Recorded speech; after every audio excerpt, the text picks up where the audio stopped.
Hey everybody, Karyn Bryant for MMA H.E.A.T. I'm talking to the one and only, of course, Al Iaquinta, who is facing Kevin Lee in a rematch at UFC Milwaukee. So Al, always a pleasure to see you. It's been a while. I'm sure you're just wrapping camp up, and how you feeling here in the late days of your camp? I'm feeling good. I'm really good. I put in a ton of work.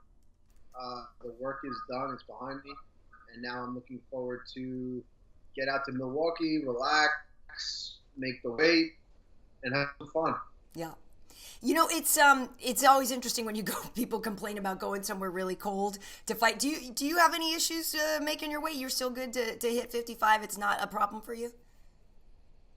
No, I don't cut. I mean, I'm very. I always eat healthy. I'm pretty strict with my diet. I don't get too big. I think I cut a lot of weight when I was in high school and college wrestling, and I think I was more focused on cutting weight and less focused about becoming a better wrestler. Right. So coming into mixed martial arts, I'm way more focused on just right up to the fight, working on visualizing the fight, working on everything. The weight is, I cut a little bit of weight, but not too much. Cool. Very cool. Well, listen, you and Kevin obviously have fought in the past. This is a rematch. You were victorious the first time. Sometimes people think that the victor in a fight has the edge going into the rematch. So do you feel that way? Do you feel like, either mentally or physically you already have an edge on Kevin since you've already beaten him? I wouldn't say that the first fight had any. I don't think that has anything to do with this fight. I think it was so long ago, and a lot of things have changed. So, I don't see that being a factor in this fight at all. I think we're just two fighters that have, for the last couple of years, have been working really hard and gotten way more experience, way more bigger, stronger, faster, more technical. So it's gonna be a good fight. All of that. Well, for sure. I mean, definitely that was 2014 or so. So, I mean, what do you think? I mean, I'm sure you got better at everything, but like for you, when you look back, I don't know, I assume you watched that first fight. What do you see in that first fight with Kevin that you're like, oh my God, I can't believe I did that, or I'm so much better, at this now? Where do you find that you've grown the most? I was definitely. I mean, I was going for stuff in that fight that. I mean, I was having fun. I was going for moves that I really had just been kind of starting out learning. I went for like a scissor sweep, and then I ended up on the bottom, and I went for an X guard sweep, and I had just started learning the X guard. So at that point, I was really just like, I was going for it. And now I think I'm still the type of person that's going to go for it, but I have reps in and the amount of time in that's necessary to really land some of these maneuvers that I've been working on since then.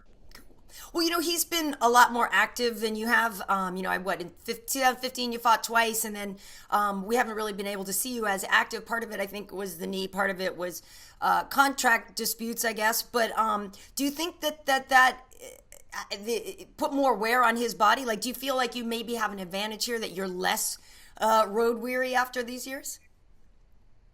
I think that he's young, and I don't think that that wear and tear on the body is for any factor for him.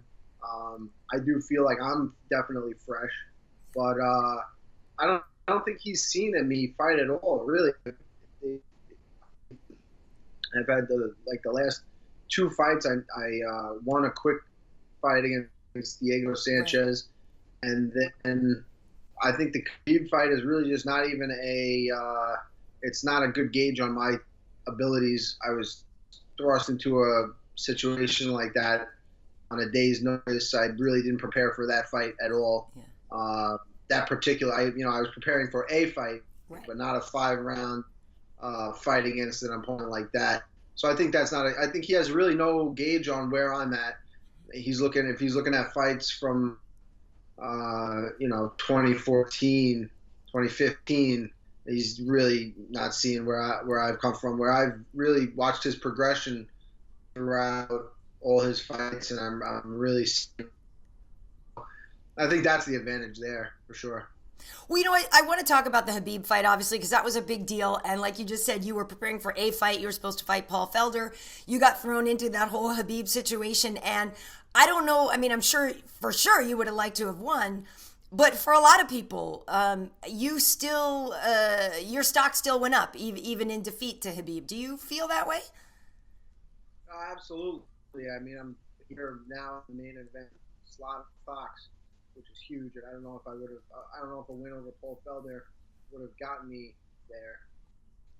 So I definitely showed a lot of people's eyes. The UFC is definitely appreciative of the fact that I hopped in there, and they realize that I'm the real deal.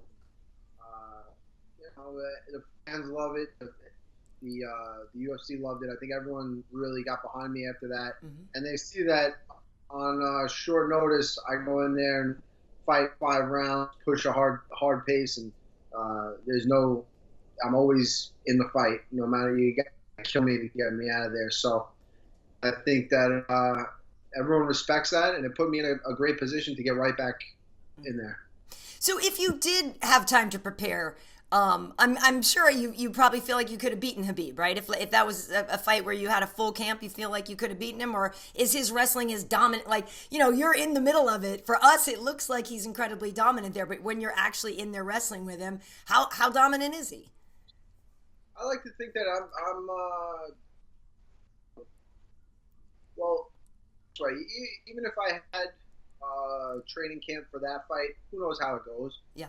But to be in that situation and what I did, to see how Conor fared on a full training camp, it motivated me. I'm right there with any of the top guys. You put me in a training camp against anybody in the UFC in my weight class, and there's not a day that I can't beat any guy. So I've definitely reevaluated everything, refocused. You're gonna be really impressed on the 15th. I think it's gonna be a performance that people really aren't expecting out of me, and you're really gonna see where I've come in the last 4 years. Nice. Well, I'm looking forward to it. I mean, that's the whole thing that's so interesting with you, because obviously, you're put in these, in the Khabib situation, you're put in main event situations a lot. People love to see you. You have a huge fan base, but then we hear, that you and the UFC don't get along that well with negotiations, but yet in clutch moments, it seems like you're the guy. So what is the situation? What is the relationship like between you and the company? No, I think we're looking pretty good. I think that fight with Khabib definitely kind of mended a lot of things from the past. And got us talking again, and I think that I see it going well. I think I have a great relationship now with Sean Shelby and Hunter Campbell. We definitely hashed out a lot of things and a lot of my discrepancies from the past. There's still a lot of work to go. There's still, but it's like anything, a worker, employer-employee relationship kind of thing. Nothing out of the ordinary. But were you signing only one fight at a time before? Is that true? In my head, I was. But I signed. I had a new contract after the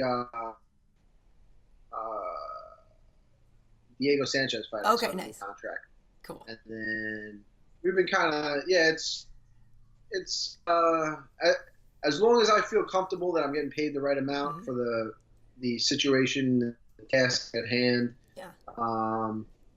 That's all it really is. I just want to be fairly compensated for my work, as anyone else, I would imagine. Absolutely. But I think too, part of it is, I don't know how the real estate business is going. I know sometimes this time of year it's tough to sell a house, but I think that was part of it too. Is that you knew you had another option, right? So there's that liberation you feel when you're negotiating in a way like you don't necessarily have to be there, right? Yeah. The best negotiating tactic is being willing to walk away, and I think they knew that I'm not playing games one I'm not going to fight for a penny less than I'm worth. Right. And I think I walked away enough times where they knew that. And I definitely have worked so hard in other areas of my life to where I set myself up that I feel comfortable doing that. I've really enjoyed working in real estate, and obviously my real love is fighting, and I think I'm like addicted to fighting. I kind of wish I wasn't in a lot of ways, but I just love everything about it. Going to the gym, the guys that I'm around, I'm surrounded by motivated people that are all looking out for each other, and we're all kind of cut from the same cloth. It's like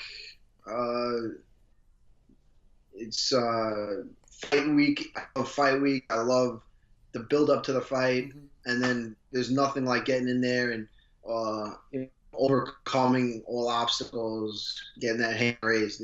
There's nothing like that. I've found kind of the same thing with real estate. I seek out the best coaches in real estate. I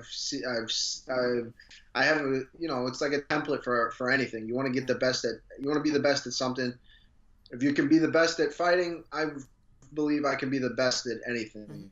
If I'm the number 8 ranked lightweight, that's success. And if I'm the number 8th ranked real estate agent in the world, that you're making a good living. So I feel like if I throw myself into any situation, I know how to succeed. I know how to find the right people to get me to where I want to go, and I'm just not scared of much. Very cool. Well, did you take Aljo under your wing too? Is he like your right hand man when it comes to the real estate? I don't know what Aljo's doing half the. No, he's doing. He does more of like the. He just bought a house. Oh, okay. Like right down the block from me, kind of. He's more on like the investment side, buying houses and flipping them. I'm more on the sales side, and I think we're both gonna end up getting into like more long term holding and renting out multi-family units. I mean, I wouldn't say he's under my wing. I think we really are in it kind of together, and nice. We kick back ideas all the time. Like he just sent me a house, and he sent me the looking at all. He's like, does this deal make sense? What do you think about it? I said, yeah, man, it looks like a good deal right now. I got this fight coming up, so I'm not going to jump on anything with him, but we'll definitely revisit. I think me and him we're gonna work in real estate just like we work in the gym. We have a great work, good friends, good training partners. It's great to kick ideas back and forth with the real estate, and I definitely know, more than anything, that Aljo is he's got my back as much as I got his back, and we're in it together. So it's really good to have similar interests in something like that. For sure. No, he's a really good dude. And it's funny, I kind of mentioned it before about how you're such a fan favorite, but I don't know for you, when you look back on the "Are you booing me?" speech after the Masvidal fight, like that's beloved to so many of us. And I don't know if you still if you look back on it, if you're embarrassed, if you cringe, if you still think F&A, right? Like that is one of the greatest post-fight speeches of all time. No, it was, I wasn't even there. I don't even know what I was thinking when that happened. I was so emotional, and I just got done with one of the hardest fights I've ever fought. Right. So it was just, I think that's kind of why it was so beloved, is that that was so real. It was exactly how I felt. I just let it go. I wonder if, because it's the last Fox card, they'll let me curse this time. I don't know. I mean, they can't. I mean, we have a little delay on the thing, but I mean, who knows how good they are up in Minnesota? Where are we going? Milwaukee. Milwaukee, yeah. We'll see. That was definitely, it got me out there. Yeah. You know, I went semi-viral afterward. Right.